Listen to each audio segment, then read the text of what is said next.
I understand that one major concern of yours in running a successful company, especially in the current economic climate, is the question of worker loyalty. Are you saying that such a thing no longer exists? And if so, what are some of the reasons for this? And how important is loyalty to the smooth and successful running of a company such as yours? Well, I do think it's important, but I also realise that we can't go back to the old-fashioned sense of loyalty where an employee would spend his whole working life with one company or business. Our grandparents, even our parents' generation, expected long-term employment, and their loyalty was rewarded with health care and a pension. This is no longer the case. Many companies are no longer willing or perhaps even able to provide such a financial package. Besides, to a younger generation, sticking at the same job all your life isn't a very exciting or inspiring prospect. Some reasons for this might be the shortening of contracts, outsourcing, automation, and people holding down more than one job. In other words, we've all had to adapt to the realities of a rapidly changing, fast-paced economy. However, all this is not to say that loyalty is dead. Rather, it has changed emphasis. Today, it is more about trust, in that an employee will promise to bring his skills and engage fully in his work for as long as she or he is there. People change jobs a lot more these days, but I still believe that a company is better off with at least a core of people who stay for the long term.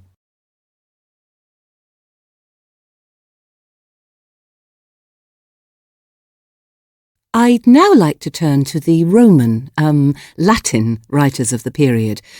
Their achievements in the other arts, architecture, painting and sculpture, were rather second-rate and mostly in imitation of the Greeks. And it's true that Latin writers also wanted to emulate the Greeks and used their writers as models, but somehow the language wouldn't allow it. What I mean to say is, the particular qualities of the Latin tongue made for the excellence of their writings, especially the poetry. For one thing, Latin is capable of great compression. That is to say, it can convey in 5 or 6 words what we would need twice the number to say. What also helped Latin writing flourish was the nature of Roman education. Whatever its faults, as they would appear to us, its linguistic and literary emphasis seemed designed to produce orators and writers.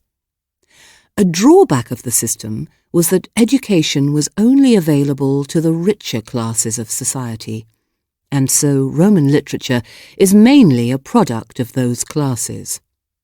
This, in turn, meant that the subject matter was fairly limited and narrow in its social reach, though there were exceptions.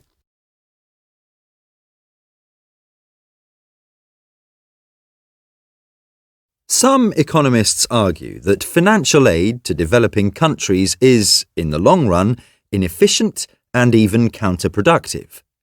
However, there are 2 main types of aid that we will deal with here.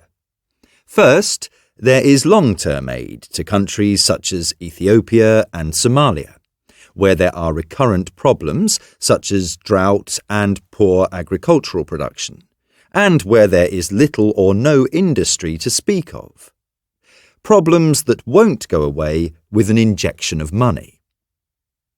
Then there is emergency aid, which also appeals for contributions from the public when a disaster of one kind or another strikes. Recent examples would be the earthquake in Haiti and the tsunami in Japan. In the case of emergency aid, it arrives in the first instance as food, clothing, shelter and medical aid, all of which are of immediate practical use and great benefit.